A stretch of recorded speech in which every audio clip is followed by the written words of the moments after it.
An elderly man with Alzheimer's slipped out of his son's sight for just a few minutes in downtown Atlanta. Confused, frightened, and ignored by the crowds rushing past, he was on the edge of panic. Suddenly an 11-year-old boy stopped, sat beside him, and spent his last $19 to buy him lunch.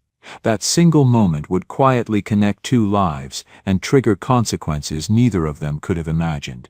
Before we go back to how it all began, tell me where you're watching from and don't forget to subscribe, because this story will stay with you long after it ends. The heat pressed down on Atlanta like a wool blanket that Tuesday afternoon in late April. Robert Miller had always loved spring weather, back when he could remember why.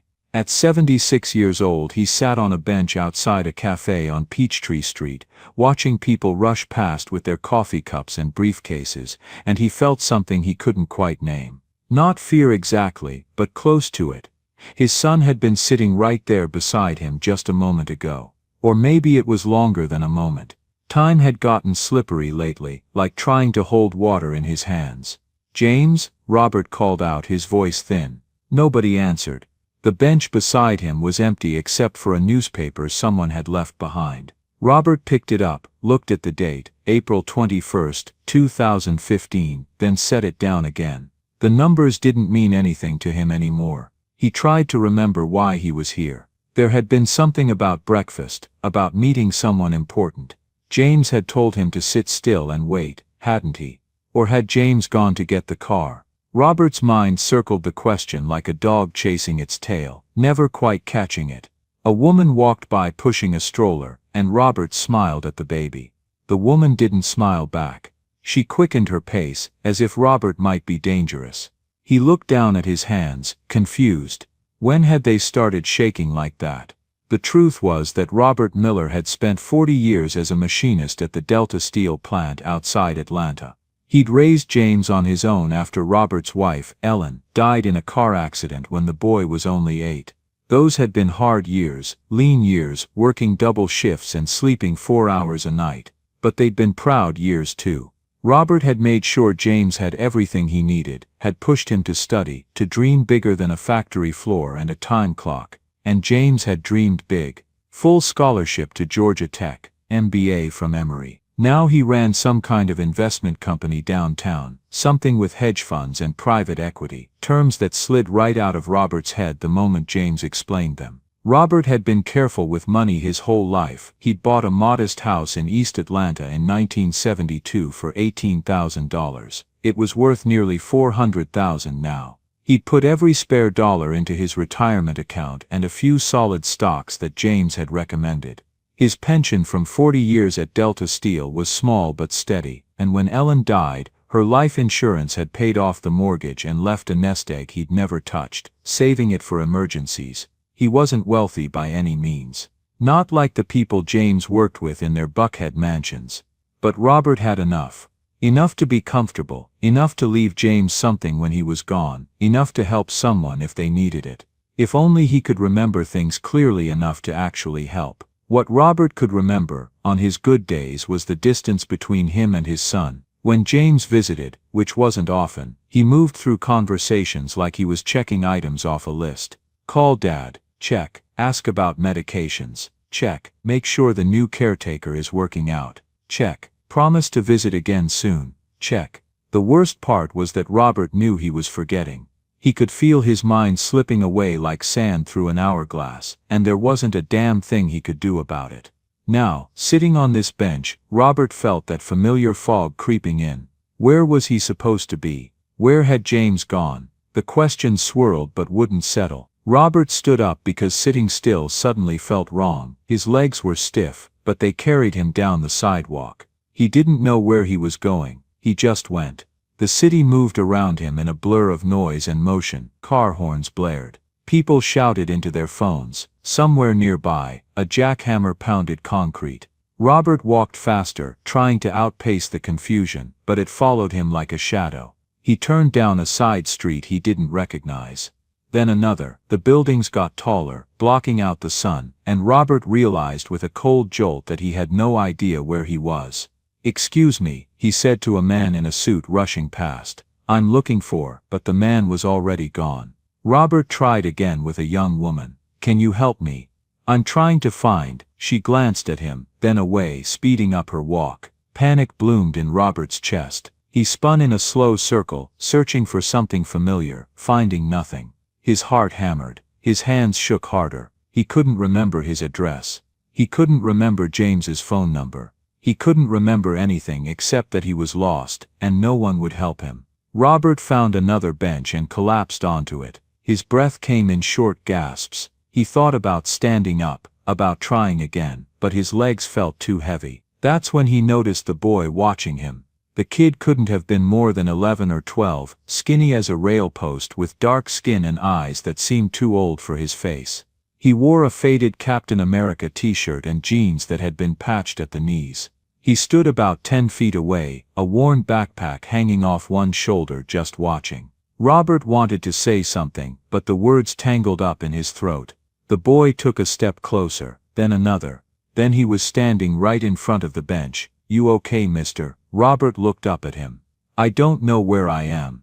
The boy nodded slowly, like this made perfect sense. "You know your name, Robert." "Robert Miller." "That's good, Mr. Robert. That's real good. You know where you live?" Robert's mind groped for the answer and found nothing. "No, I can't remember." "That's okay." The boy sat down on the bench beside him, easy as you please, like they were old friends meeting for a chat. "My grandma used to forget stuff too, had Alzheimer's. It made her real scared sometimes." "I am scared," Robert admitted, and saying it out loud made it worse somehow. "I know, but you're gonna be okay. We'll figure it out." Robert looked at this child who had stopped when dozens of adults had rushed past. "What's your name?" "Marcus Johnson." The boy held out his hand, formal and polite, and Robert shook it. "Thank you for stopping, Marcus Johnson. That's what people supposed to do, right? Help each other." It was such a simple question, spoken with such certainty, that Robert felt something loosen in his chest. The panic didn't disappear, but it eased back enough that he could breathe again. Marcus studied him for a moment. "You hungry, Mr. Robert?" Robert thought about it. He couldn't remember eating, but he couldn't remember much of anything. "I might be. When's the last time you had a real meal?" "I don't know." Marcus nodded again, like he'd expected that answer. He reached into his backpack and pulled out a granola bar, already unwrapped and half-eaten. He offered it to Robert. "Here, it's not much, but it'll help." Robert took it with trembling fingers. The kindness of this gesture, from a child who clearly had so little, made his eyes sting with tears. "You're a good boy," Robert said. Marcus shrugged. "My mama raised me right. Listen, there's a place around the corner that makes real good sandwiches. Why don't we get you something proper to eat? Sometimes food helps people remember stuff." "I don't have any money," Robert said, and realized it was true. He must have had a wallet at some point, but he couldn't feel it in his pockets now. "Don't worry about that," Marcus said, standing up. "I got you covered." He held out his hand, and Robert took it, letting this thin slip of a boy help him to his feet. As they walked down the sidewalk together, Robert Miller had no idea that this moment, this simple act of kindness from a stranger child, was going to change everything. Not just for him, but for everyone their lives would touch. All he knew was that for the first time since waking up confused and alone on that bench, he didn't feel quite so lost anymore. You're listening to an original story from the official Shiny Stories channel. Marcus led Robert down Peachtree Street, with the confidence of someone who knew every crack in the sidewalk. He kept his hand on Robert's elbow, gentle but steady, the way he used to guide his grandmother when her mind started slipping. "It's just up here, Mr. Robert. Patterson's Deli, best pastrami in Atlanta, my mama says." Robert let himself be guided. The fog in his mind hadn't lifted, but having someone to follow made it easier to put one foot in front of the other. They pushed through the glass door into Patterson's, and the smell of fresh bread and smoked meat hit Robert like a memory he couldn't quite place. The deli was small and crowded, with a line of people waiting at the counter, and every table full of lunchgoers hunched over their sandwiches. Mr. Patterson himself stood behind the counter, a broad-shouldered black man with silver hair and hands that moved with practiced efficiency as he assembled orders. He looked up when they walked in, and his eyes softened when he saw Marcus. "Marcus Johnson, as I live and breathe. You here for your usual? Not today, Mr. Patterson. I need to get my friend here something to eat. Mr. Patterson's gaze shifted to Robert, taking in the expensive shoes, the dress shirt with the collar askew, the lost expression. His face didn't change, but something flickered in his eyes. Understanding maybe. Or recognition of the kind of loss that had nothing to do with directions. What can I get you folks? Marcus turned to Robert. What sounds good to you, Mr. Robert? Robert stared at the menu board on the wall behind the counter. The letters swam and rearranged themselves. He couldn't make sense of them. I don't know. How about the pastrami special? Marcus suggested gently. It comes with soup and a pickle. Real good on a day like this. Robert nodded, grateful not to have to decide. One pastrami special, Marcus told Mr. Patterson. And a sweet tea if that's okay. You got it. What about you? Just the sandwich for Mr. Robert. I'm fine. Mr. Patterson rang it up. That'll be $14.75. Marcus reached into his backpack and pulled out a small envelope, the kind you might use for a birthday card. He opened it carefully, and Robert could see cash inside, mostly ones and fives. Marcus counted out the bills slowly, his lips moving with the numbers. $14.75. Marcus said, handing over a 10, 4 ones 3/4. Mr. Patterson gave him his change, 1/4. Marcus looked at the coins in his hand, then back at the menu board. Can I get a bottle of water too? For myself? Sure thing. That's another $1.75. Marcus pulled out more bills from the envelope, counting carefully. $1. Then he fished in his jeans pocket and found 3/4. He handed them over. Mr. Patterson gave him the water, and Marcus tucked the envelope back into his backpack. Robert couldn't see how much was left, but from the thinness of the envelope it wasn't much. What Robert didn't know was that Marcus now had exactly $2.50 remaining. Every dollar in that envelope represented hours of work, carrying groceries for Mrs. Washington in apartment 3B, who always tipped him $1. Washing cars in the parking lot on Saturdays, charging $3 per car. Walking Mr. Rodriguez's arthritic old dog around the block every evening for $2 a week. Collecting aluminum cans from the neighborhood and taking them to the recycling center for deposit money. Marcus had been saving for 6 months. The hot water heater in his apartment had broken in November, and his mama came home every evening exhausted from her shift at Magnolia Gardens, nursing home only to face a cold shower before bed. In the Georgia winter, those showers left her shivering. Marcus had a plan. He was going to save up $50, then ask Mr. Rodriguez if he knew anyone who could fix water heaters cheap.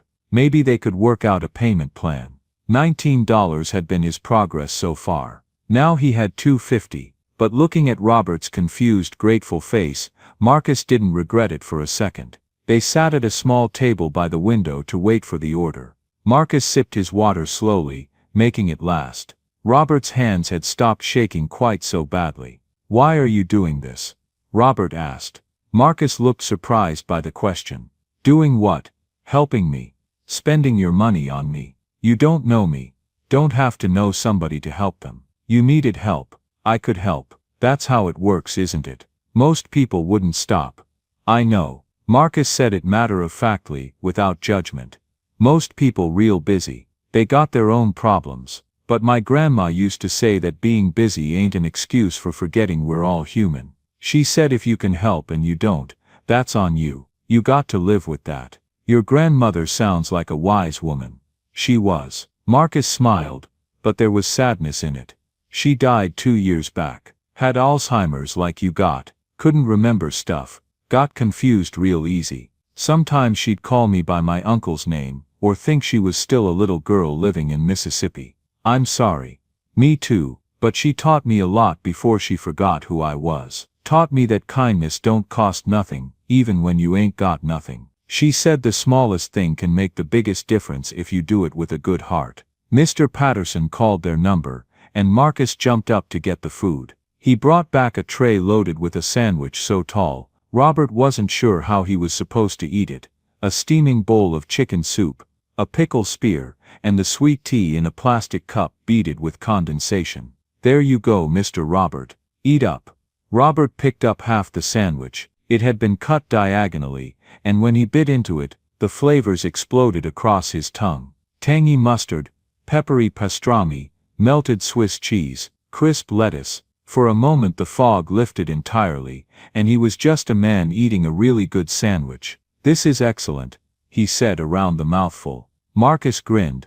"Told you, Mr. Patterson don't mess around." They sat there together, Robert eating while Marcus watched the people pass by the window. The boy didn't seem to expect conversation. He was comfortable with silence in a way most people weren't. He pulled a worn paperback from his backpack, something about dragons and wizards, and flipped through it while Robert ate. "Tell me about your mother," Robert said after a while. Marcus's face lit up. "Mama's the best. She works at Magnolia Gardens, that nursing home over on Piedmont. Takes care of old folks who can't take care of themselves no more. She been doing it for like 7 years now. Started when I was 4. It's hard work and she comes home tired every single night, but she never complains. Says those people deserve dignity and kindness, same as anybody. She sounds like you." "Nah, I'm like her. She's the one taught me everything. Taught me to read before I even started school. Taught me to always say please and thank you. Taught me that how much money you got don't determine how good a person you are. Does she know you're out here spending your savings on strangers?" Marcus's smile faltered just slightly. "She'd understand. She might worry about the money, but she'd understand. Mama's always saying we can't let being poor make us poor in spirit. Says being poor is just about money, but being poor in spirit is about giving up on being good. And we ain't never giving up on being good." Robert felt something crack open inside his chest. Here was this child, this boy who should have been worried about video games and homework, and whether the girl he liked noticed him at school, talking about dignity and kindness like they were the most important things in the world. And maybe they were. "How old are you, Marcus?"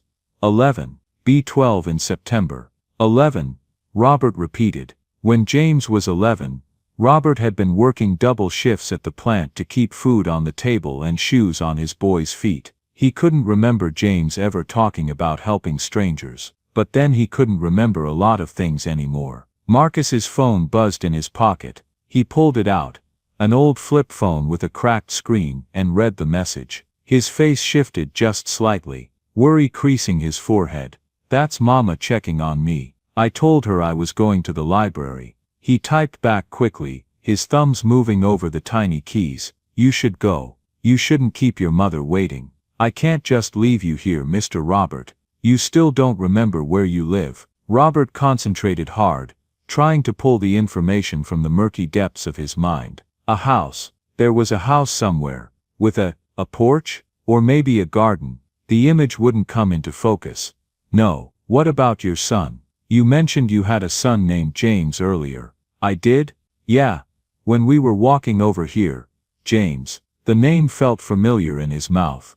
"I have a son named James. You know his phone number?" Robert tried. He really did, but numbers were the hardest things to hold on to these days. They slipped away the moment he reached for them. "I'm sorry," he said.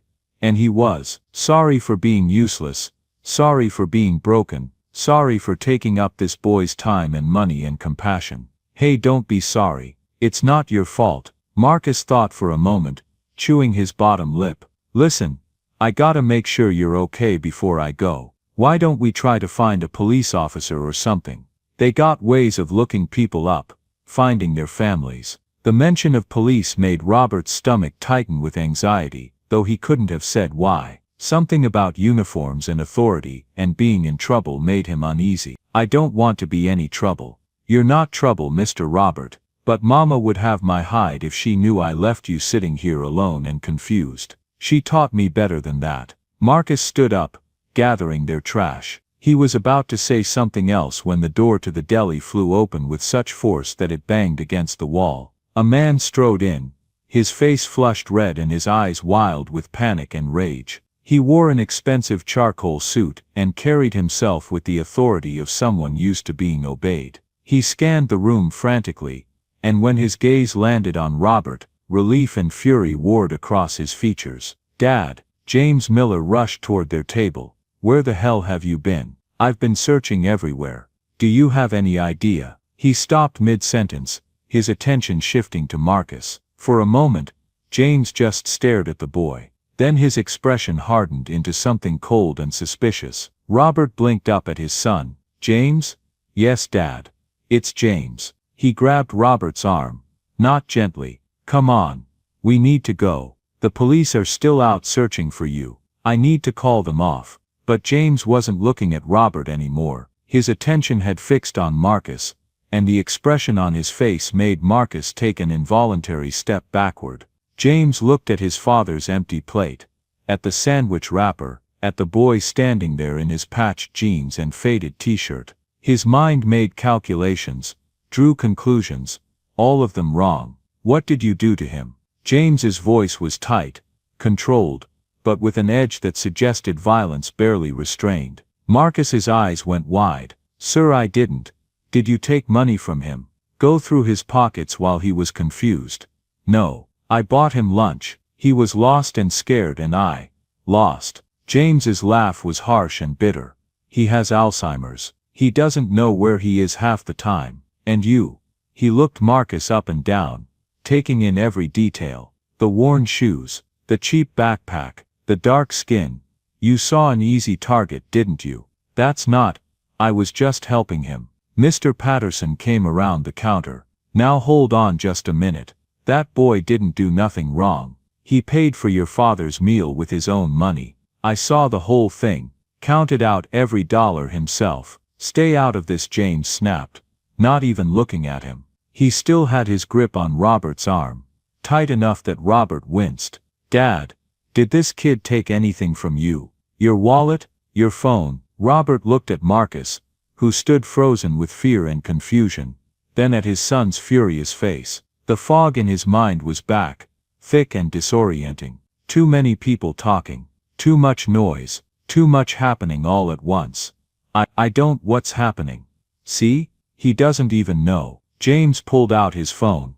"I'm calling the police. This kid saw my father wandering around confused and decided to take advantage. Probably convinced him to withdraw money from an ATM or I bought him a sandwich." Marcus's voice cracked, tears springing to his eyes. "That's all. He was sitting on a bench, and he looked scared and I just wanted to help." "Help yourself to his wallet, more like. I don't even know who he is. I just saw somebody who needed help." But James wasn't listening. He was already talking to someone on the phone, his voice clipped and authoritative. "Yes, I found him. He's at Patterson's Deli on Peachtree. But there's a situation here. A juvenile male. Looks like he's been trying to take advantage of my father's condition. African American, maybe 11 or 12 years old." Marcus looked at Robert, desperate. "Mr. Robert, tell him I didn't hurt you. Tell him I was helping." Robert wanted to help. He could feel that this was wrong, that James had it all backward, but the words wouldn't come. The confusion was too thick, the room too loud, his thoughts too scattered. He opened his mouth but nothing came out. "He gave me food," Robert managed finally, his voice barely above a whisper. He was kind. But his words were drowned out by James's loud voice on the phone, and the commotion of other customers turning to watch the scene unfold. Within minutes, 2 police officers arrived at Patterson's Deli. They were both white men, one older with gray at his temples, one younger with the rigid posture of someone fresh out of the academy.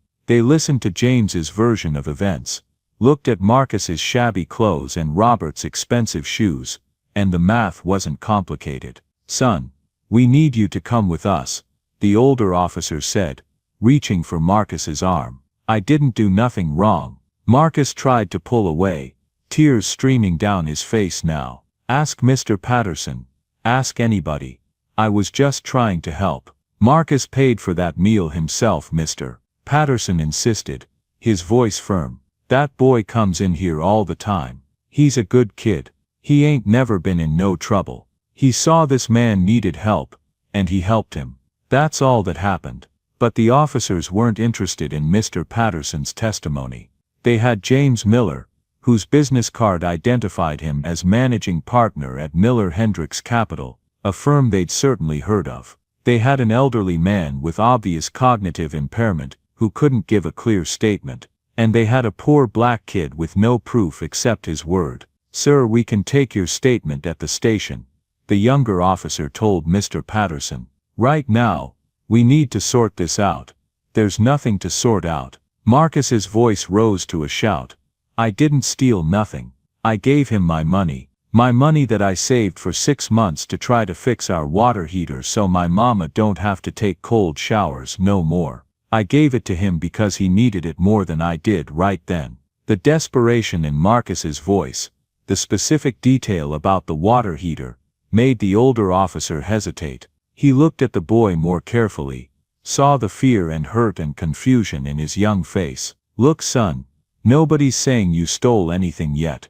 We just need to ask some questions, figure out what happened. What happened is my father has dementia, and this kid took advantage of that," James said coldly. "I want him questioned. I want to know if he got my father to give him money or personal information." "He didn't." Marcus was crying openly now. "He didn't have no money. That's why I bought him food. With money you conveniently claim to have saved," James shot back. "A likely story." The older officer put his hand on Marcus's shoulder, gentler than the younger one had been. "Come on, son. We just need to ask you some questions at the station. Your parents can meet us there." "I don't have a dad, just my mama, and she's at work and she's gonna lose her job if she has to leave, and it's all because I tried to help somebody." Marcus looked at Robert one last time, his eyes pleading. "Mr. Robert, please, tell them the truth, please." Robert met Marcus's eyes, and for just a moment, one brief, shining moment, the fog cleared completely. He saw the boy who had sat with him when he was scared, who had spent his last dollars to buy a stranger lunch, who had treated him with kindness and dignity when no one else would stop. "He helped me," Robert said, his voice suddenly strong and clear. "That boy helped me. Don't take him away." But the moment passed. The fog rolled back in. Robert's expression went vague again, confused, and James was already guiding him toward the door. "Come on, Dad. Let's get you home. We'll get the doctor to check you out." As the officers led Marcus toward the door, the boy looked back one more time. His face held a hurt that went deeper than fear, a betrayal that cut straight to the bone. Because Marcus had learned young that the world wasn't fair, but he'd kept believing that doing the right thing mattered. Now he was learning just how little that belief was worth. Mr. Patterson stood behind his counter, his hands clenched into fists, watching helplessly as they took Marcus away. A few customers murmured to each other, shaking their heads, but no one stepped forward to defend the boy.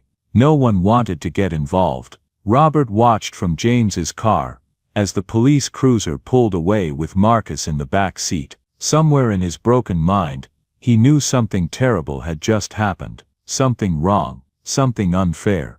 But he couldn't hold on to the thought. It slipped away like everything else, lost in the fog. And Marcus Johnson, 11 years old and guilty only of kindness, disappeared into the machinery of a justice system that had decided who he was before he'd even opened his mouth. This story is produced by the official channel, Shiny Stories. The police station smelled like industrial cleaner and bad coffee. Marcus sat in a hard plastic chair in a room with no windows, his hands clasped tight in his lap to keep them from shaking. He'd been here for over 2 hours. They'd taken his backpack, his phone, even the envelope with his $2.50 in it. An officer sat across from him, a white man with a thick mustache and tired eyes. He'd introduced himself as Detective Harris, and he'd been asking the same questions over and over in different ways, like he was waiting for Marcus to slip up and confess to something he didn't do. "So you just decided to buy a complete stranger lunch out of the kindness of your heart?" Detective Harris's tone made it clear what he thought of that story. "Yes, sir. That's exactly what happened. With money you say you earned doing odd jobs. I did earn it. Ask anybody in my building. Mrs. Washington in 3B. I help her carry groceries every week and she gives me $1. Mr. Rodriguez in 2B. I walk his dog every evening for $2 a week. I wash cars in the parking lot on Saturdays for $3 each. I collect cans for the deposit. I likely story. Detective Harris leaned back in his chair. Let me tell you what I think happened, Marcus. I think you saw an old man who was obviously confused, obviously well off based on his clothes, and you saw an opportunity. Maybe you told him you'd help him find his way home if he gave you some cash. Maybe you said you needed bus fare or no. Marcus's voice cracked. It wasn't like that. He didn't have no money on him. That's why I had to pay. I spent $16.50 of my own money to buy him lunch. $16.50. That's very specific. Because that's what it cost. $14.75 for his food and $1.75 for my water. You can ask Mr. Patterson. He rang it up. He saw everything. Watch your tone, son. Marcus forced himself to breathe, to stay calm the way his mama had taught him. Getting angry would only make things worse. It always did. When you're a young black kid, and the police are involved, you stay calm, you say yes sir and no sir, and you pray they believe you. I'm sorry sir, but I'm telling you the truth. Mr. Robert was sitting on a bench looking scared and confused. I stopped because my grandma had Alzheimer's, and I recognized what was happening. I bought him lunch with my own money because he was hungry. That's all. I swear on my grandma's grave that's all. Detective Harris studied him for a long moment. Despite himself, despite the pressure from above to handle this carefully, because James Miller was an important man, there was something in Marcus's eyes that made him pause, a steadiness, an honesty that was hard to fake. Where's your father, Marcus? Don't have one. Never did. Just me and Mama. And where is she? At work. She's a home health aide. Works at Magnolia Gardens nursing home. The detective wrote something down. Someone's gone to bring her in. Marcus's heart sank. His mama would have to leave work in the middle of her shift, which meant losing hours, which meant less money at the end of the week. Money they desperately needed. The rent was due in 5 days. The electric bill was overdue. And now the little bit he'd saved was gone, spent on helping a stranger, all because he'd tried to do the right thing. Another 90 minutes crawled by. Marcus was given a cup of water, and told to wait. He'd asked 4 times to call his mother, but they said she was already on her way. So he sat and waited and tried not to cry, because crying was what little kids did, and he was almost 12, practically grown.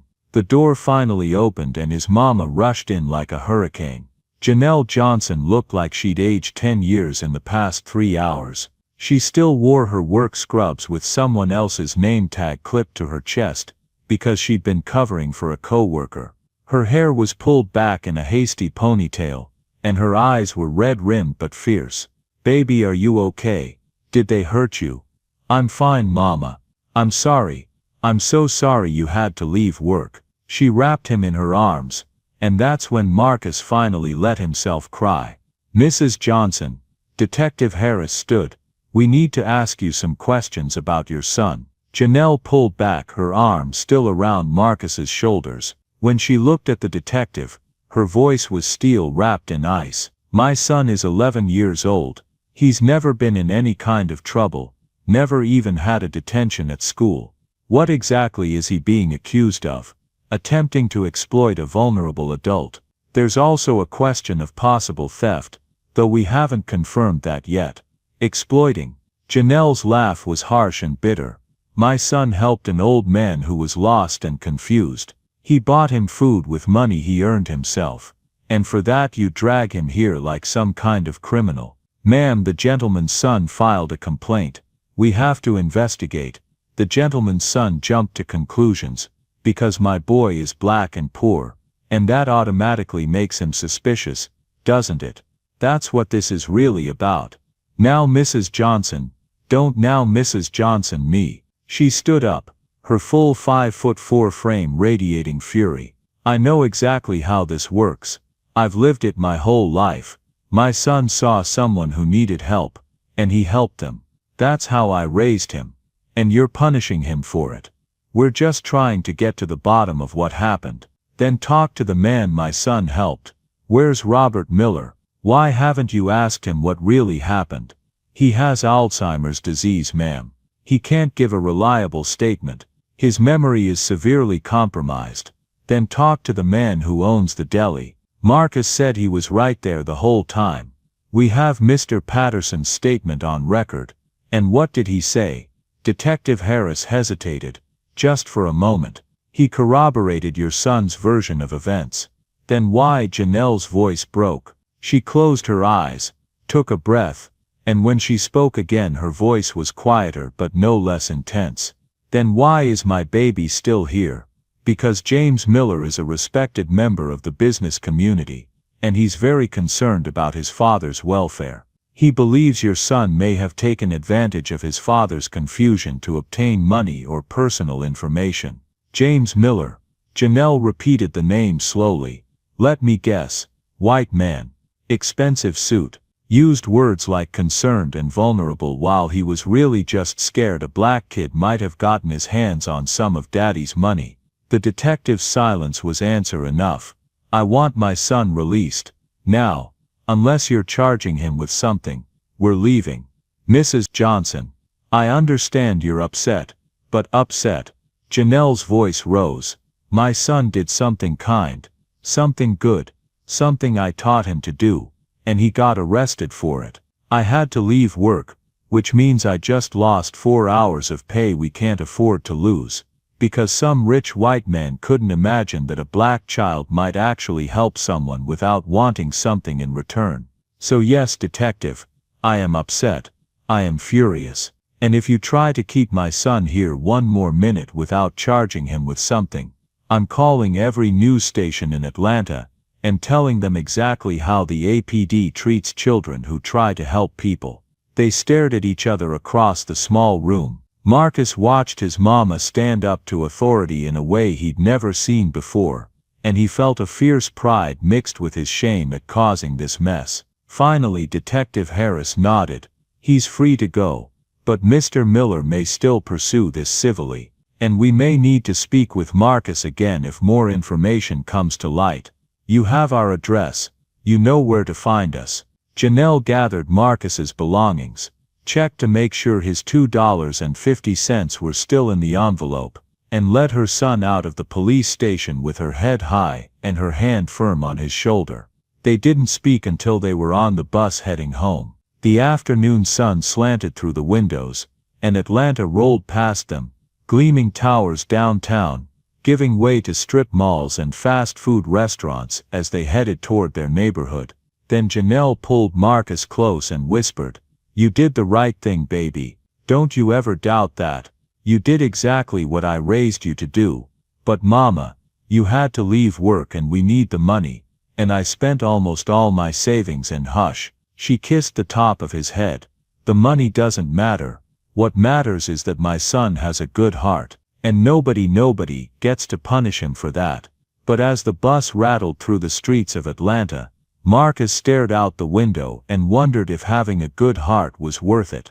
Because right now it felt like all his kindness had bought him was trouble. He reached into his backpack and found the envelope with his remaining money. $2.50, 6 months of work, of carrying groceries and walking dogs and washing cars and collecting cans. 6 months of saving, and this is what he had left to show for it. His mama's hand found his and squeezed tight. "We'll figure it out, baby.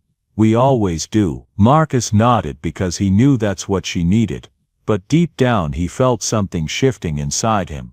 Not the kindness exactly, that was too much a part of who he was, but the belief that kindness would be rewarded, that doing the right thing mattered in any practical way. The city lights blurred past the bus window as the sun sank lower, and Marcus Johnson, 11 years old and too wise for his age, began to learn a harder lesson than any his grandmother had ever taught him. Sometimes the world breaks your heart just for trying. You're listening to an original story from the official Shiny Stories channel. May melted into June, and Marcus tried to forget about Robert Miller and the police station, and the way kindness had backfired so spectacularly. School let out for summer, and he threw himself into work.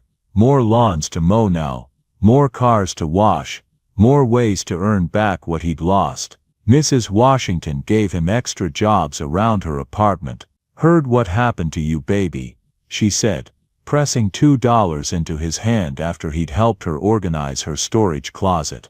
"That was a shameful thing how they treated you. But you keep being good. World needs more boys like you." The money accumulated slowly. $5, 10, 15. But something else was happening too. Something Marcus didn't want to acknowledge. The headaches started in late June. At first they were minor, dull aches that pulsed behind his eyes after he'd been in the sun too long. Marcus told himself it was just from the heat, from not drinking enough water, from squinting while he mowed lawns in the bright Georgia sunshine. Then they got worse. He woke up one morning in early July, with pain so intense it felt like his skull was splitting open. The light filtering through their apartment's thin curtains felt like knives stabbing into his eyes. His stomach rolled with nausea. "Mama," he called out, his voice weak. Janelle appeared in the doorway of their bedroom, already dressed for her shift. She took one look at her son's face and crossed the room in 3 steps. "Baby, what's wrong?" "My head hurts real bad." She felt his forehead. "No fever. Scale of 1 to 10. 8, maybe 9. Janelle's expression tightened with worry. She'd seen plenty of headaches in her work at the nursing home, knew the difference between normal and concerning. "You feel sick to your stomach?" "Yeah." "Any blurry vision?" Marcus squinted at her. "Everything's kind of fuzzy around the edges." She made a decision quickly. "Okay, you stay home today. I'll call Mrs. Washington, see if she can check on you during lunch. I'll give you some Tylenol. But Mama, you got work and I'll go to work as soon as I know you're settled. Don't argue with me, Marcus Johnson." She made him toast that he couldn't eat, and gave him Tylenol that only took the edge off the pain. Marcus spent the day in their darkened bedroom, a cold washcloth over his eyes, trying not to move because movement made everything worse. By the time Janelle got home that evening, the headache had faded to a manageable throb. Marcus insisted he felt fine, that it was probably just the heat. "You're drinking enough water?" Janelle asked. "Yes, ma'am." "Getting enough sleep, not staying up late reading with that flashlight under your covers?"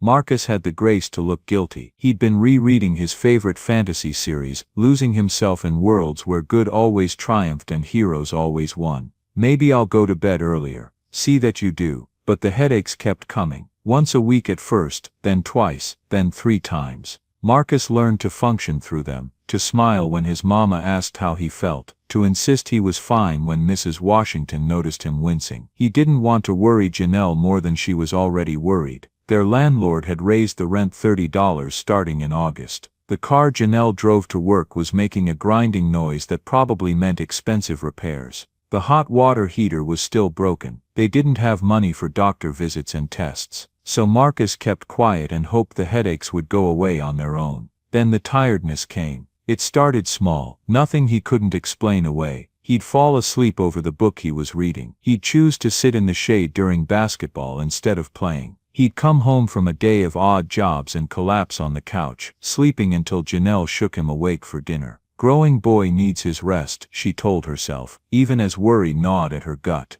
By August, Marcus had lost weight. Not much, maybe 5 pounds. But on his already thin frame it showed. His jeans hung loose on his hips. His t-shirts looked baggy. Janelle noticed but told herself it was a growth spurt, that he was shooting up and hadn't filled out yet. September came and Marcus started 7th grade. He'd been looking forward to it all summer. New classes, new teachers, getting to take a woodshop elective. But by the 2nd week of school, climbing the stairs to his 3rd-floor classes left him winded and dizzy. His English teacher, Miss Rodriguez, pulled him aside after class one day. "Marcus, are you feeling all right? You seem tired." "I'm fine, Miss Rodriguez, just adjusting to the new schedule." But he wasn't fine, and he knew it. Food had started tasting wrong, metallic and strange. He'd developed a persistent cough that wouldn't go away, and the bruises had appeared. He first noticed them in October. Small purple shadows on his shins that Marcus assumed came from bumping into desks at school. But then they showed up on his arms, his ribs, his back, places he hadn't hit, places he couldn't explain. Marcus started wearing long sleeves even when it was warm, hiding the evidence from his mama as long as he could. When Janelle finally saw them, catching sight of Marcus's bare chest as he changed shirts one evening, the fear in her eyes was something Marcus had never seen before. "Baby." Her voice was very quiet. "How long have you had these?" "I don't know. Couple weeks maybe." "Do they hurt?" "Not really." "Have you been fighting at school?" "No ma'am, I don't fight. You know that." Janelle reached out with trembling fingers and traced one of the bruises on Marcus's arm. It was the size of a quarter, deep purple in the center fading to yellow-green at the edges. "We're going to the clinic tomorrow." "But mama, I got school and you got." "Tomorrow Marcus, don't argue with me." The free clinic on Edgewood Avenue was crowded even at 9 in the morning when they arrived. Mothers with feverish babies, elderly men coughing into stained handkerchiefs, teenagers with injuries they couldn't explain. The waiting room smelled like antiseptic and desperation. They waited for 2.5 hours before a nurse practitioner called Marcus's name. The exam was thorough. Temperature, blood pressure, heart rate, all normal. The nurse practitioner, a middle-aged woman with tired eyes and gentle hands, listened to Marcus's lungs, looked at the bruises, asked about his symptoms. "Headaches, fatigue, unexplained bruising, weight loss," she murmured, writing notes. "Any nosebleeds?" "Sometimes," Marcus admitted. "When I blow my nose or brush my teeth." "How often?" "Maybe every few days." The nurse practitioner's expression grew more serious. She stepped out of the exam room for a moment, and Marcus heard her speaking in low tones with someone in the hallway. When she came back, she had a form in her hand. "Marcus, I'm going to order some blood work. There's a lab downstairs. They'll take a few vials of blood and run some tests." "What kind of tests?" Janelle asked. "Complete blood count, metabolic panel, some others. We need to see what's going on in Marcus's blood. It could be a lot of things: anemia, an infection, maybe a clotting disorder. Could it be serious?" The nurse practitioner met Janelle's eyes directly. "It could be, or it could be something simple and treatable. Let's get the tests done first, then we'll know more." The lab technician was a young man who chatted about the Braves while he tied a rubber tourniquet around Marcus's arm. "Just a little stick now," he said and slid the needle in. Marcus watched his blood fill the tubes. Dark red, almost purple. He counted them as they filled. 1, 2, 3, 4, 5 vials of his blood, labeled and capped and sent off to machines that would tell secrets Marcus wasn't sure he wanted to know. "Results will be ready in 3 to 5 business days," the technician said cheerfully. "The clinic will call you." 3 to 5 business days felt like forever. Marcus went back to school, went back to his odd jobs, went back to pretending everything was fine. But the fear sat in his chest like a stone. Something was wrong. He knew it in his bones, in his blood, in the exhausted ache of his body. The clinic called on the 4th day. Marcus was at school, so Janelle took the call during her lunch break at Magnolia Gardens. "Mrs. Johnson, this is Nurse Bennett from the Edgewood Clinic. We got Marcus's blood results back." Janelle's hand tightened on the phone. "And he has significant anemia. His red blood cell count is very low, which explains the fatigue. We'd like to start him on iron supplements and have him eat more iron-rich foods. Red meat if you can manage it, spinach, beans. We'll retest in a month and see if the numbers improve." Relief flooded through Janelle like cool water. Anemia, that was treatable, that was manageable. "Thank you, we'll get the supplements today." That evening, Janelle stopped at CVS on the way home and bought the cheapest iron supplements she could find. $14 for a bottle of 90 tablets. She also bought a bag of fresh spinach and a pound of ground beef, splurging on protein she couldn't really afford. "The doctor says you're anemic, baby," she told Marcus over dinner. "Spaghetti with meat sauce, heavy on the meat, with spinach stirred in. That's why you've been so tired. These pills will help." Marcus took the supplements faithfully, every morning with breakfast, every evening with dinner. The pills made his stomach hurt sometimes, left a metallic taste in his mouth, but he didn't complain. He didn't get better. November arrived with cold rain and colder nights. Marcus wore 2 sweatshirts to school and still shivered in the classrooms where the heating was unreliable. He came home and went straight to bed, sleeping through the afternoons while Janelle worked her shift. The bruises multiplied, the headaches intensified, and now there was a new symptom, a feeling in his bones like they were aching from the inside out. Growing pains, he told himself, just growing pains. But a part of him, the part that had watched his grandmother slowly die, the part that understood instinctively when something was deeply wrong, knew better. Something was happening to his body, something bad, something that iron supplements and spinach couldn't fix. He just didn't know how bad it was yet. None of them did. Original audio by Shiny Stories. The phone call came on a rainy Monday morning in early December, 2 months after Marcus had started taking the iron supplements. Janelle was at work, helping Mr. Witherspoon with his breakfast, when her phone buzzed. She almost didn't answer. Personal calls during shifts were discouraged, but something made her check the screen. Edgewood Clinic. Her heart dropped. "Excuse me, Mr. Witherspoon, I need to take this." She stepped into the hallway. "Hello, Mrs. Johnson, this is Nurse Bennett. I need you to bring Marcus to Grady Memorial Hospital as soon as possible."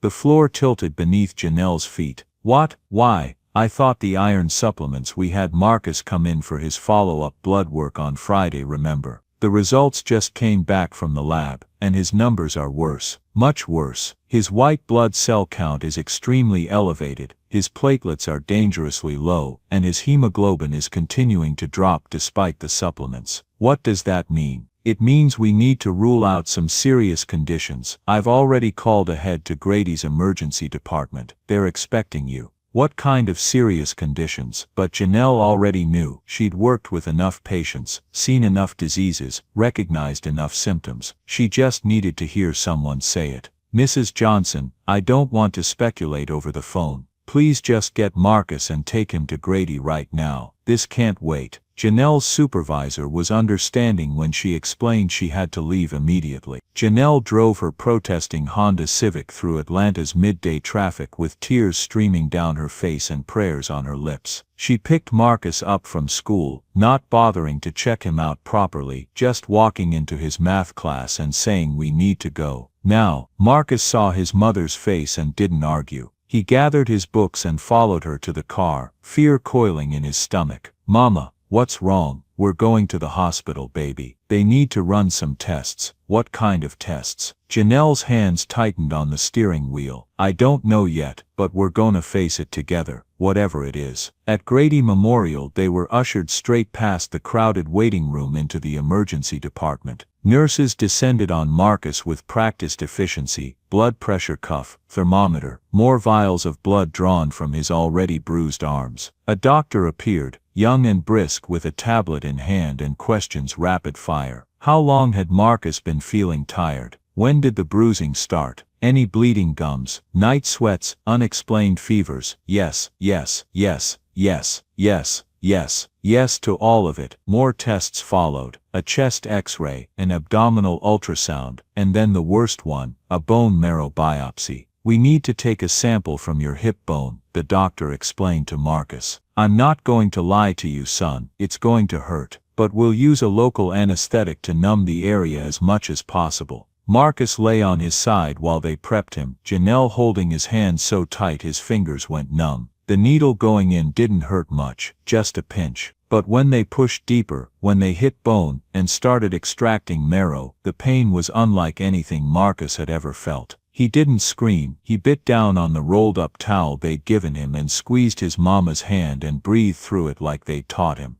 But tears leaked from the corners of his eyes, and his whole body shook. "All done," the doctor said finally. "You did great, Marcus. Really brave." They moved him to a bed in a curtained-off section of the ER to wait for results. Janelle climbed into the narrow bed beside him, wrapping her arms around her son, who was 12 years old, as of 2 months ago, her baby who was scared, and hurting, and trying so hard to be strong. "Whatever it is, we're gonna fight it," she whispered into his hair. "You hear me? We're gonna fight it together." Marcus nodded against her shoulder but didn't speak. He was too afraid of what words might come out if he opened his mouth. Hours passed. Nurses came and went. An orderly brought them sandwiches from the cafeteria that neither of them could eat. The December sun sank below the horizon, and the ER hummed with the controlled chaos of a big city hospital on a Monday night. Finally, just after 8 p.m., a doctor came through the curtain. She was young for a doctor, maybe in her early 30s, with dark hair pulled back in a ponytail, and warm brown eyes that had seen too much suffering.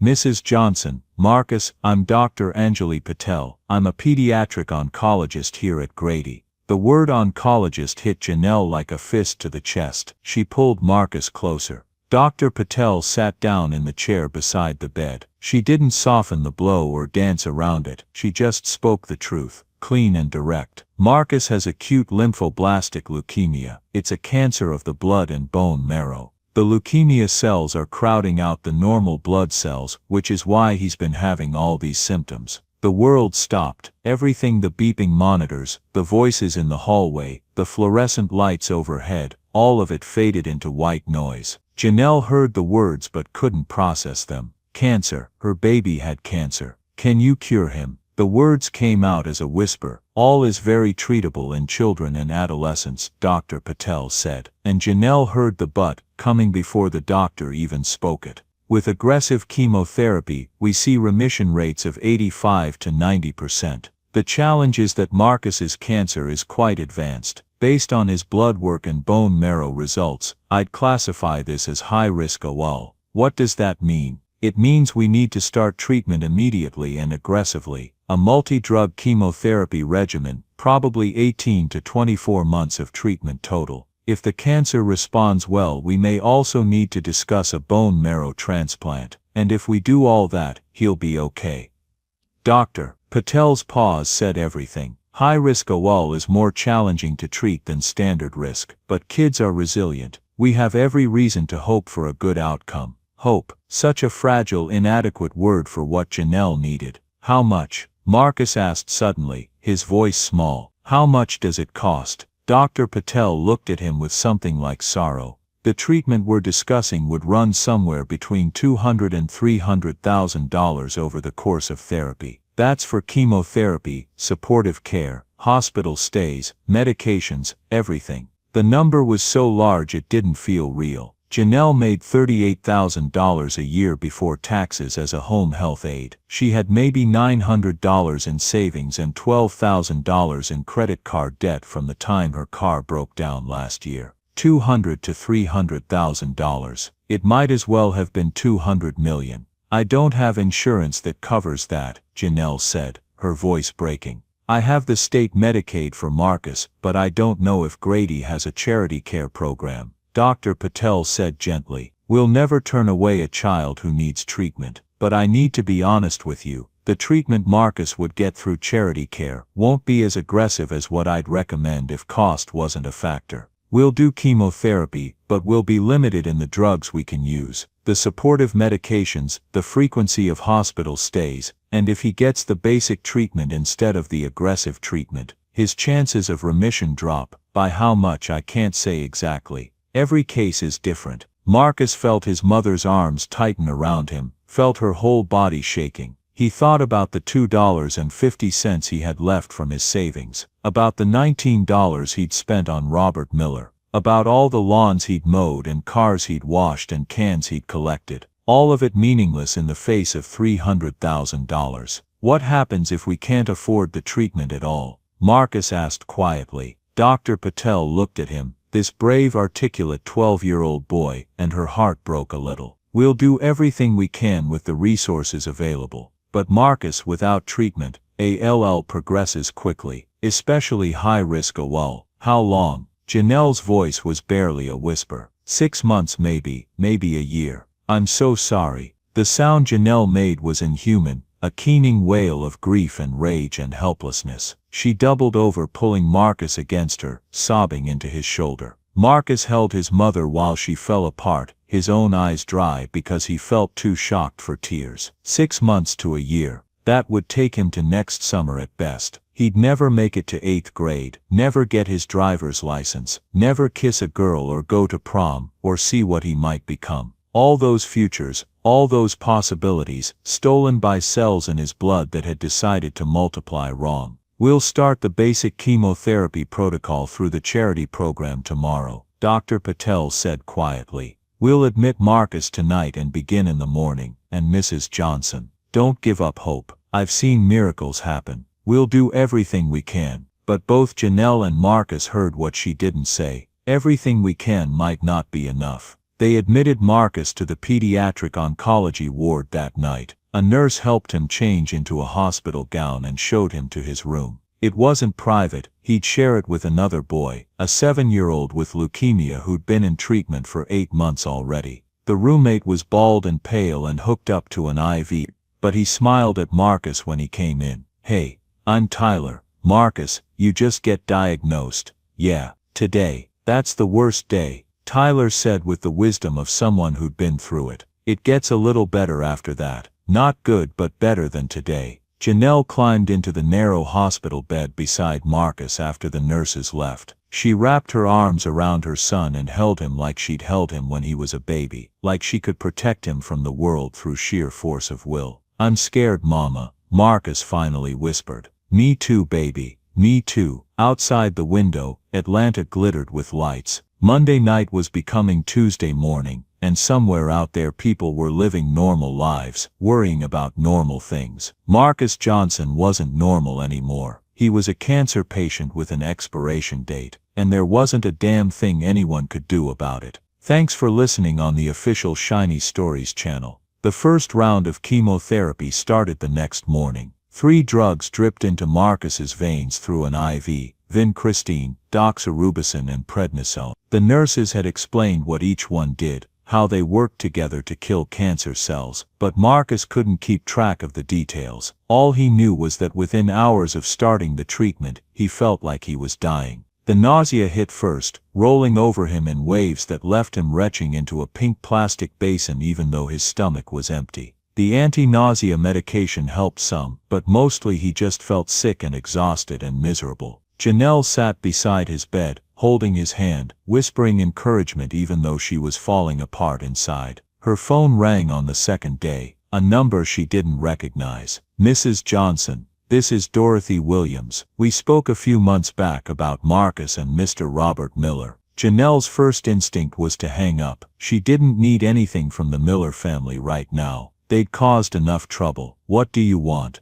"I heard that Marcus is in the hospital. I work at Grady sometimes, volunteer work, and I saw his name on the patient list for the pediatric oncology ward. I wanted to reach out, see if there's anything I can do to help." "We don't need your help, please, Mrs. Johnson. I know what happened with Mr. James was terrible, but Mr. Robert never stopped asking about Marcus, never stopped feeling terrible about what happened that day. He would want me to help if I could." Something in Dorothy's voice, genuine compassion, real concern, made Janelle pause. "How is Mr. Robert?" "Not well. The Alzheimer's is progressing. He has more bad days than good now, but on his good days he still asks about the boy from the deli. He still remembers Marcus's kindness." Janelle was quiet for a long moment. "Then Marcus has leukemia, high-risk ALL. The doctors say with treatment he has a good chance, but we can't afford the treatment they want to do. So he's getting the basic protocol through the charity program, and we're praying it's enough." She heard Dorothy's sharp intake of breath.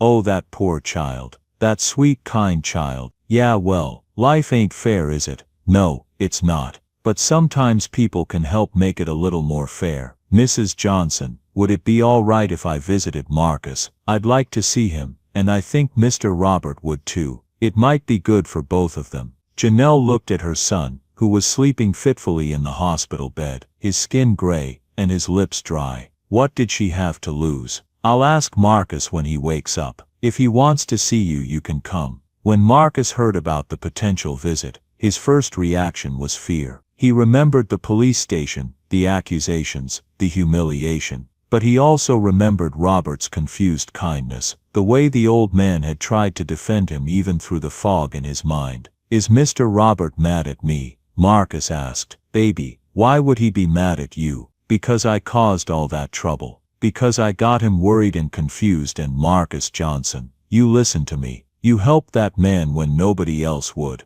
You bought him food with your own money. You stayed with him so he wouldn't be alone. None of what happened after was your fault. You hear me? None of it. Then yeah, tell Miss Dorothy they can come visit." Dorothy brought Robert to the hospital 3 days later, on a Saturday morning when Janelle had run home to shower and change clothes. She'd warned Marcus they were coming, but he still wasn't prepared for how much Robert had declined. The old man was in a wheelchair now, pushed by Dorothy. His hands shook constantly. His eyes had that glazed, distant look that came from being lost inside his own head. He wore a cardigan sweater despite the warm hospital, and someone had forgotten to comb his hair properly. But when Dorothy wheeled him into Marcus's room and Robert saw the boy lying in that bed, bald from the chemotherapy and thin as a skeleton, something happened. Robert's eyes focused. His shaking stopped for just a moment. He looked at Marcus and his face crumpled with recognition and sorrow.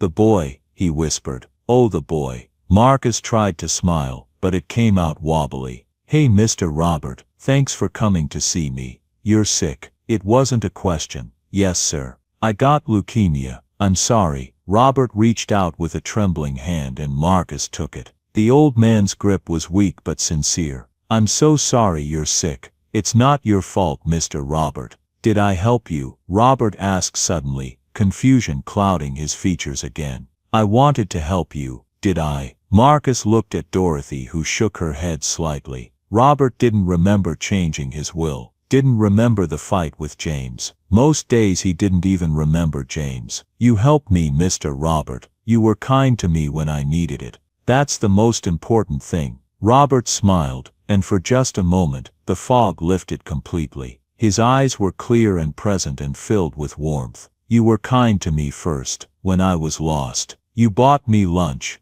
I remember. I'm glad I helped you." "That's good. The clarity faded. Robert's eyes went distant again, and he looked around the room in confusion. "Where are we?" "At the hospital, Mr. Miller," Dorothy said gently. "We came to visit Marcus. Remember Marcus?" The name seemed to anchor him. "Yes, the kind boy." They sat together for 20 minutes, Robert drifting in and out of lucidity, Marcus weak but grateful for the company. Dorothy told Marcus about Robert's life, about his years working at the Delta Steel plant, about raising James alone after Ellen died. "He was a good man," Dorothy said. "Still is underneath the disease. He worked hard his whole life, saved every penny, made sure his son had opportunities he never did. Mr. Robert never had much, but what he had, he earned honest." "Is James still mad at me?" Marcus asked quietly. Dorothy's expression tightened.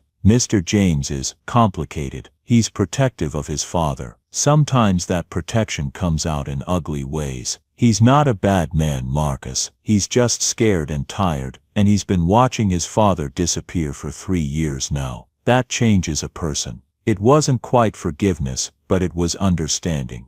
And Marcus, who'd spent the last week learning about how unfair life could be, found he had room for understanding. When it was time for them to leave, Robert leaned forward in his wheelchair and took Marcus's hand again. "Get better," he said, and the words were clear and firm. "You get better, son. The world needs more boys like you." Marcus felt tears prick his eyes for the first time since the diagnosis. "I'll try, Mr. Robert. I promise I'll try." After they left, Marcus lay back in his bed feeling something he hadn't felt in days. Hope. Small and fragile, but there. He didn't know that Robert had already changed his will. Didn't know that tucked away in a lawyer's office was a document that would save his life. All he knew was that for a few minutes he hadn't felt alone. And sometimes that's enough to keep fighting. Original audio by Shiny Stories. Robert Miller's Alzheimer's followed no predictable pattern. Some days he woke up thinking it was 1985 and James was still a boy who needed help with his homework. Other days he knew the year, the date,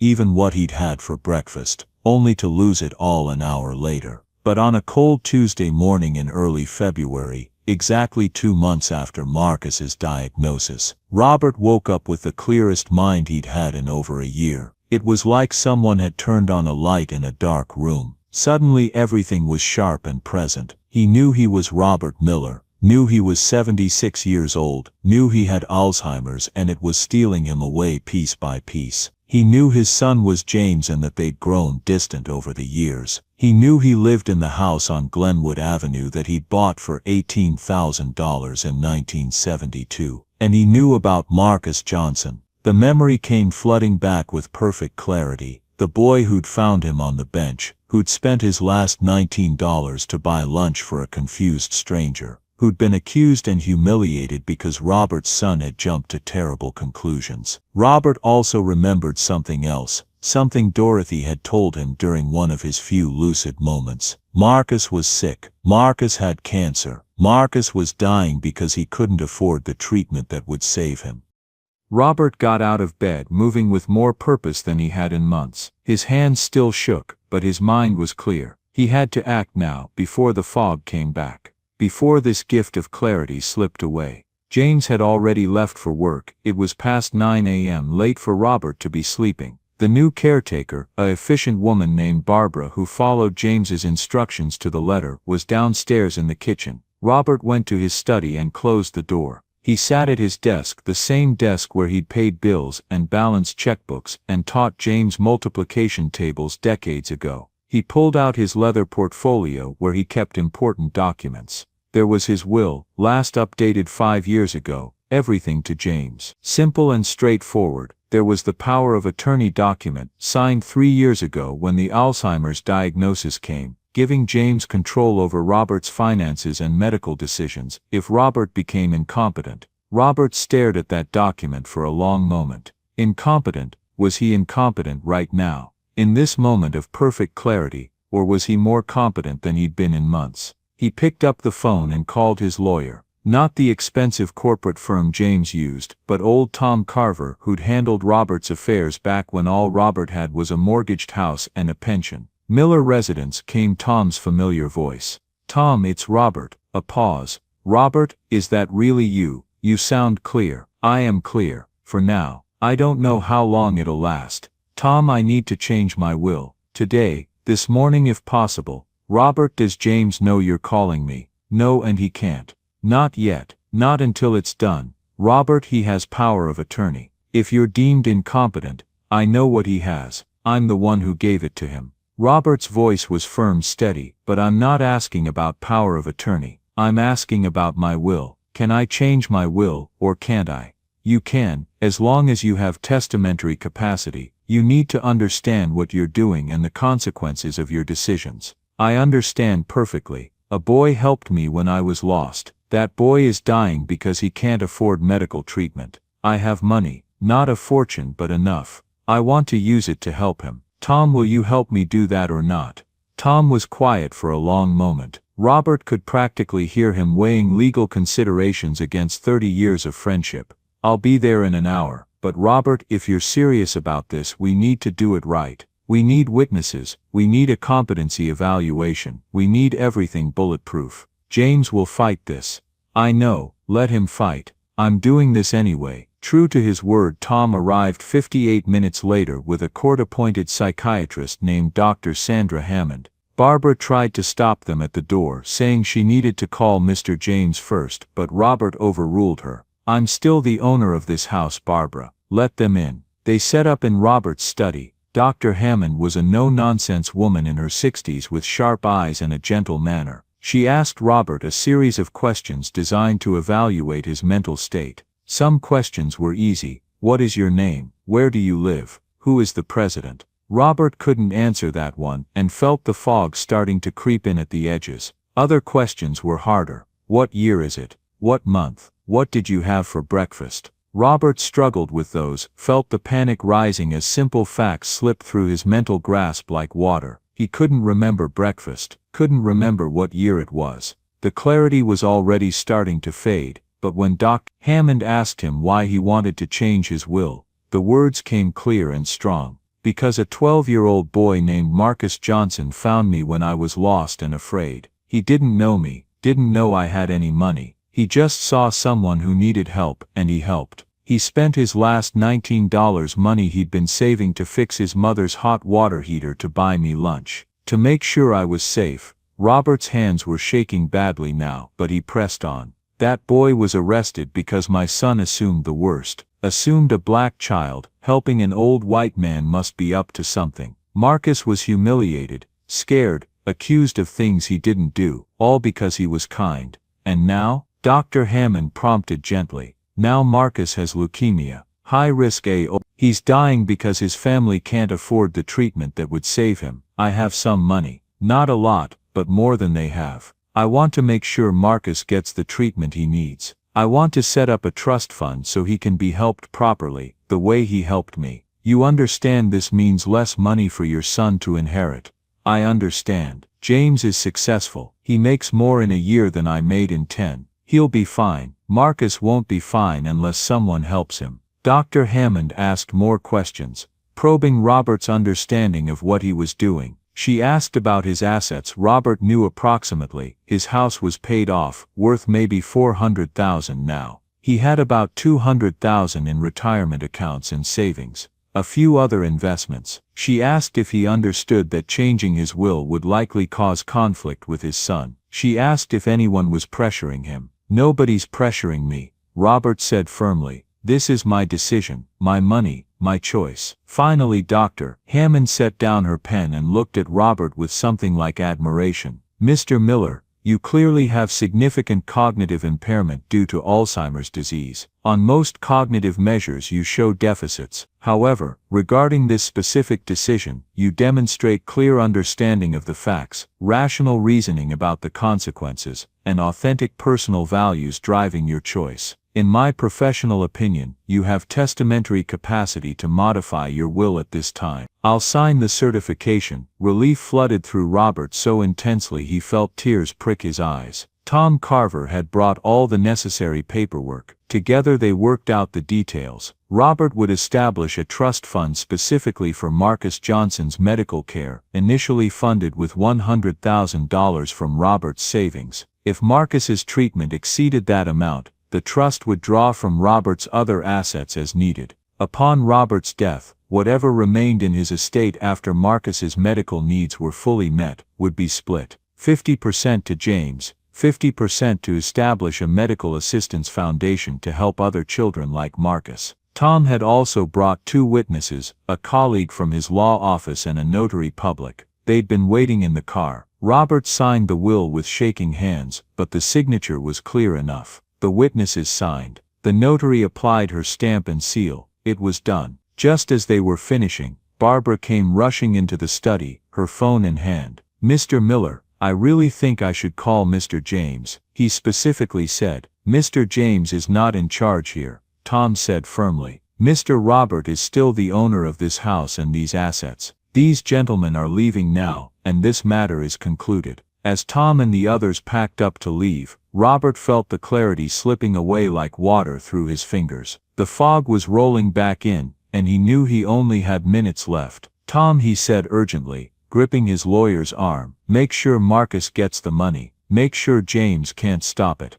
Please. It's airtight, Robert. I promise. The will is legal and binding. You were evaluated as competent for this specific decision. James can fight it, but he won't win. Good. That's good. Robert's words were starting to slur a little, the disease reclaiming its territory. That boy, he should live. He's good. The world needs more. He couldn't finish the sentence. The fog had taken it. Tom squeezed Robert's shoulder. You did a good thing today, my friend. Maybe the best thing. By that evening, when James came home from work, Robert couldn't remember what he'd done, couldn't remember Tom's visit, or the will or Marcus or any of it. He just knew he felt peaceful, felt like something important had happened, even if he couldn't recall what. Barbara told James about the visitors, and James immediately called Tom Carver. What the hell did you do? James demanded. My father is not competent to make major decisions. Your father has testamentary capacity regarding his will, Tom replied calmly. He was evaluated by a court-appointed psychiatrist. Everything was done properly and legally.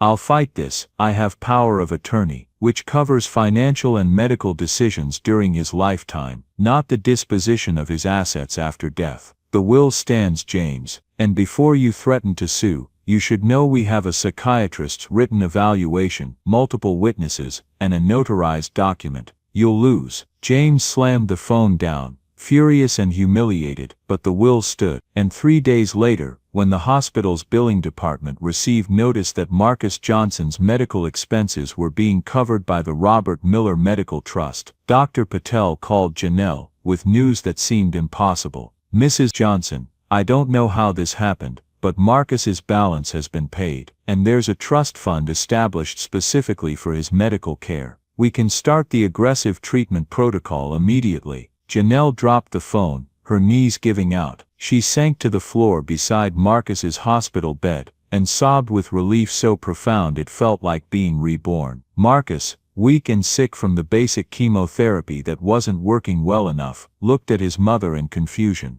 "Mama, what's wrong?" "Nothing's wrong, baby. Everything's right. Everything's finally right." She told him about the trust fund, about Robert changing his will, about how Marcus would get the treatment he needed now. Marcus listened, tears rolling down his thin cheeks, and thought about kindness, about how he'd given $19 to a lost old man, about how that old man had found a way to give him something infinitely more precious in return, a chance at life. "I need to thank him," Marcus whispered. "I need to tell Mr. Robert, thank you." But Robert Miller's Alzheimer's had him firmly in its grip now. The clarity that had allowed him to change his will was gone, unlikely to return. He spent his days confused and agitated, asking for his wife who'd been dead for years, wondering why James looked so angry all the time. On his good days, the rare moments when the fog lifted just a little, he would ask Dorothy a question: "Did I help the boy? The boy from the deli?" And Dorothy would smile through her tears and tell him yes. "You helped him, Mr. Robert. You saved his life." Robert would smile then, content, before the fog rolled back in and took the memory away again. But somewhere in what remained of his mind, Robert Miller knew he'd done something that mattered, and for a man slowly losing everything, that knowledge was enough. You're listening to an original story from the official Shiny Stories channel. The aggressive chemotherapy protocol started immediately. Instead of the 3-drug regimen Marcus had been receiving through the charity program, Dr. Patel prescribed a 6-drug combination specifically designed for high-risk ALL. Along with vincristine and doxorubicin, Marcus now received asparaginase, cyclophosphamide, cytarabine, and methotrexate.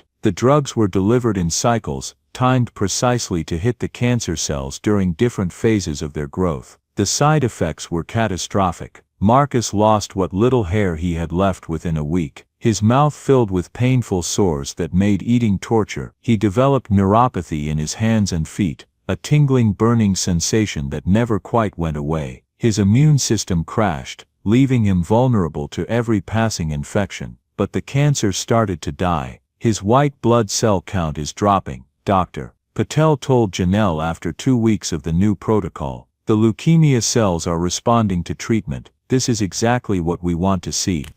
Janelle cried with relief. Marcus, too weak to cry, just squeezed his mama's hand. The treatment plan called for an initial intensive phase lasting 8 weeks, followed by a consolidation phase, then maintenance therapy that could last up to 2 years. But first they needed to get Marcus into remission. Remission became the word they lived for. Complete remission meant no detectable cancer cells in Marcus's blood or bone marrow. It didn't mean cured. Leukemia could always come back, but it meant they were winning the fight. Dorothy visited every week, bringing books Marcus was too tired to read, and telling him stories about Robert, keeping the old man present, even though he couldn't visit anymore. "How is he?" Marcus always asked. "Not good, honey. The Alzheimer's is taking more of him every day, but on the rare moments when he's clear, he asks about you, wants to know if you're getting better." Tell him yes. Tell him I'm fighting as hard as I can. The first bone marrow biopsy after 6 weeks of aggressive treatment showed partial remission. The cancer cells were drastically reduced but not completely gone. Dr. Patel adjusted the protocol, increasing the dosage of methotrexate, and adding another drug to the rotation. Marcus endured it all with a quiet courage that amazed the nurses. He never complained, even when the pain was so bad he couldn't sleep. He said please and thank you even when he was throwing up or shaking with fever. He treated everyone, from the doctors to the housekeeping staff, with respect and kindness. "That's quite a kid you've got," one nurse told Janelle. "In 20 years of pediatric oncology, I've never met a braver child." But Janelle saw what the nurses didn't. Marcus crying silently in the dark after she thought he was asleep. Marcus staring at his thin bruised arms like they belonged to a stranger. Marcus missing school and friends and normalcy so badly it hurt more than the cancer. "You can cry in front of me, baby," she told him one night. "You don't have to be strong all the time. If I start crying I might not stop." Marcus whispered. And if I don't stop then I'm giving up. And I can't give up, Mama.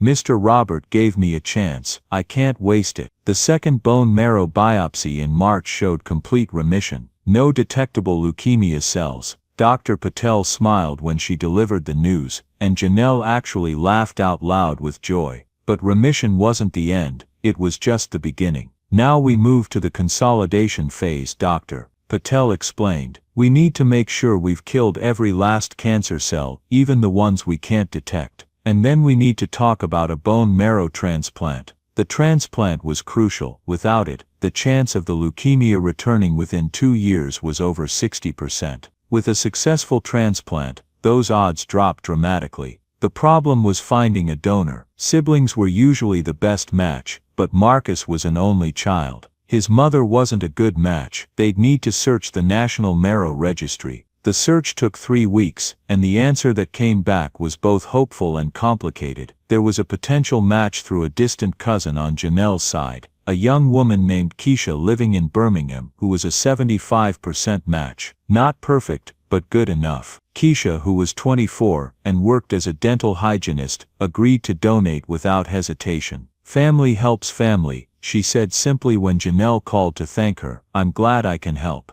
The transplant was scheduled for late May, giving Marcus time to build up his strength and for the doctors to harvest and prepare Keisha's bone marrow. Meanwhile, Robert Miller's health was failing. The Alzheimer's had progressed to late stage. Robert could no longer feed himself, could barely speak, didn't recognize his own son most days. Dorothy had moved back in to care for him full time, and James had finally stopped fighting the will. There were bigger concerns now. One evening in early April, Dorothy called Janelle. I don't think Mr. Robert has much time left. Maybe days, maybe a couple weeks. I know Marcus is weak, but if there's any way he could come say goodbye. Marcus was between treatment cycles, his immune system temporarily stronger. Dr. Patel gave permission for a brief visit, as long as Marcus wore a mask and kept the visit short. Dorothy picked them up at the hospital and drove them to the house on Glenwood Avenue. James was there, sitting with his father, and when he saw Marcus and Janelle, his expression was complicated, guilt and grief, and something that might have been gratitude all mixed together. Thank you for coming, James said quietly. It was the first civil thing he'd ever said to them. Robert was in a hospital bed set up in the living room, propped up on pillows, his body so frail he barely made a shape under the blankets. His eyes were open but unfocused, staring at nothing.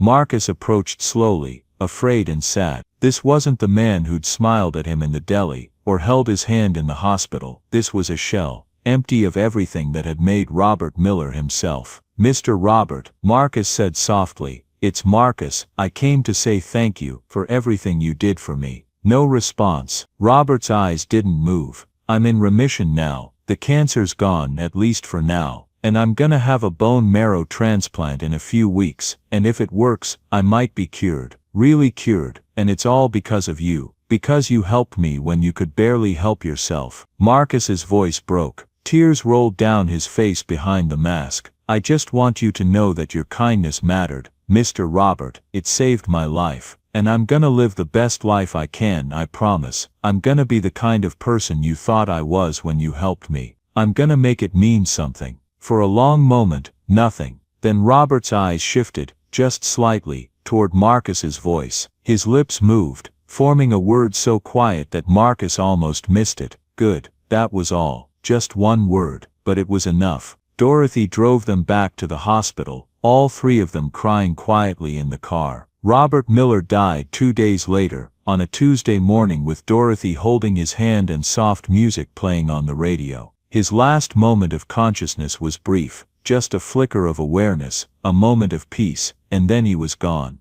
The funeral was small. James and a few colleagues from his father's years at the plant, Tom Carver, Dorothy, and Janelle and Marcus, who came against Dr. Patel's advice because Marcus insisted. He saved my life, Marcus said. I'm going to his funeral even if I have to go in a wheelchair hooked up to an IV. He didn't need the wheelchair, though he was weak and wearing a mask. He stood beside his mother while a minister who'd never met Robert said generic words about faith and eternal rest. And then Marcus stood up, unbidden, and walked to the front. James looked like he might object, but Dorothy put a hand on his arm. Marcus pulled down his mask for just a moment to speak clearly. I didn't know Mr. Robert very long, just a few times over these past months, but I knew his heart. I knew he was kind and good and brave. He helped me when he could barely remember his own name. He fought through the fog in his mind to make sure I'd live. That's what real love looks like. Not just loving the people who are easy to love, but loving strangers. Helping people you don't even know because it's the right thing to do. Marcus's voice was steady despite the tears.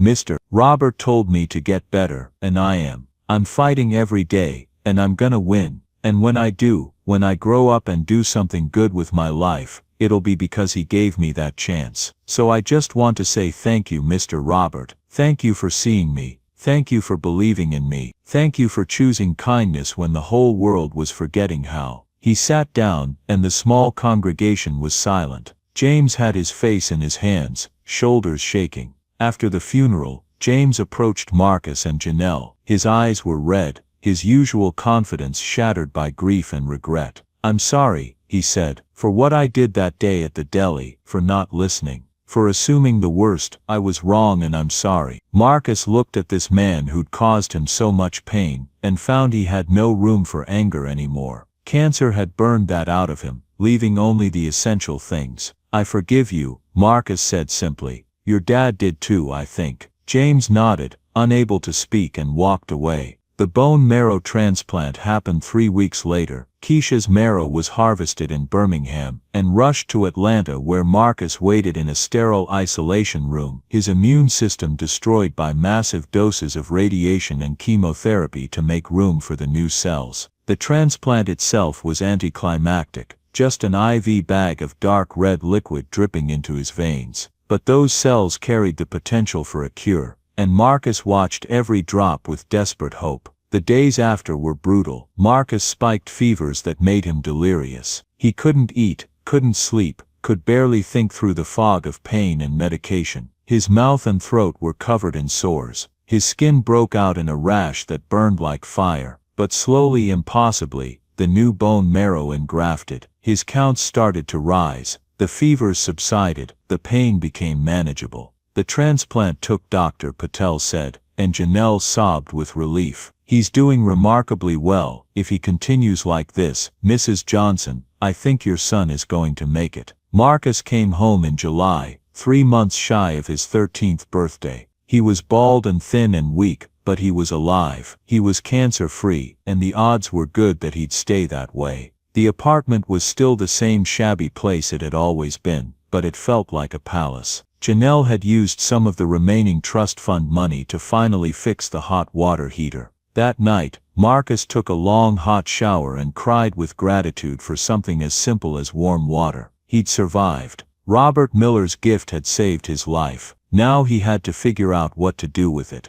This story is produced by the official channel, Shiny Stories. 5 years later, Marcus Johnson stood in the lobby of the Robert Miller Pediatric Cancer Center at Grady Memorial Hospital, looking up at the portrait on the wall. It showed Robert Miller in his prime, standing outside the Delta Steel plant in work clothes, smiling with his arm around a young James. They both squinted into the sun, frozen in a moment of simple happiness. Marcus was 18 now, tall, broad-shouldered, wearing a volunteer badge. Every Saturday, he came to the pediatric oncology ward to sit with children who were fighting the same battle he once had. Did you know him? A small voice asked. Marcus looked down at Destiny, a 7-year-old girl with a shaved head and a hospital robe. She had been diagnosed with all 3 months earlier. Yeah, Marcus said softly. I knew him. He saved my life. He told her how, when he was 12, his family couldn't afford the treatment he needed, and how a man who barely knew him had used his own money to give him a chance to live, simply because Marcus had once helped him when he was lost and afraid. Were you scared? Destiny asked. Every day, Marcus said. I didn't stop being scared. I just kept going anyway. They sat together beneath the portrait in quiet understanding. The cancer center had opened 2 years earlier, funded by the Robert Miller Foundation, created from the remainder of Robert's estate after Marcus's treatment was paid for. Dorothy ran the foundation alongside James, who had left his investment firm to devote himself fully to his father's legacy. Together they had helped hundreds of families avoid impossible choices between rent and survival. So far, Dorothy said when Marcus asked, 347 kids. Marcus felt the familiar weight of gratitude. Robert's kindness had multiplied far beyond a single life. That evening Marcus prepared for the 5th annual Foundation Gala, where he would speak once again. The ballroom was filled with donors, champagne, and quiet anticipation. When Marcus stepped to the podium, his hands shook, but he spoke anyway. 5 years ago, I was dying, he said. I had high-risk leukemia, and my family couldn't afford the treatment that might save me.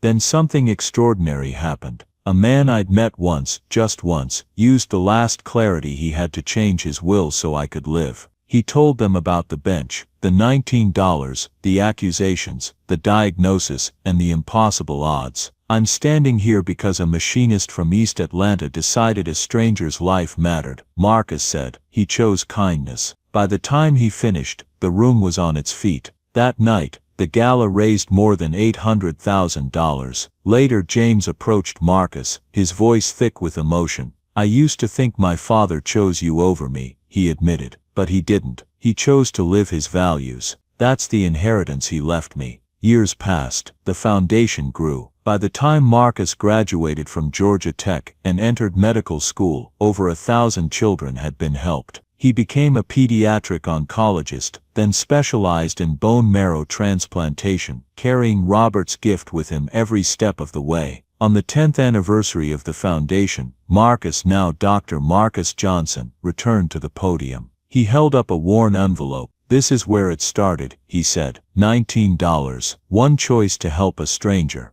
Inside was an old deli receipt and a handwritten note from Mr. Patterson. The world needs more boys like you. That night, donations reached a new record. Afterward, Marcus stood once more beneath Robert's portrait. Beside it now hung another. Marcus at 12, bald but smiling, just after remission. Between them, a plaque read, "One act of kindness created a ripple that became a wave." Destiny, now healthy and cancer-free, joined him. Thank you, she said. For what? Marcus asked. For helping me believe. Marcus smiled, thinking of ripples, how one confused old man and one 11-year-old boy had changed the world simply by choosing kindness. Marcus had given $19. Robert had given everything. And together they had given thousands of children a chance at life. Because kindness doesn't end, it multiplies. You're listening to an original story from the official Shiny Stories channel. Join us to share meaningful stories by hitting the like and subscribe buttons.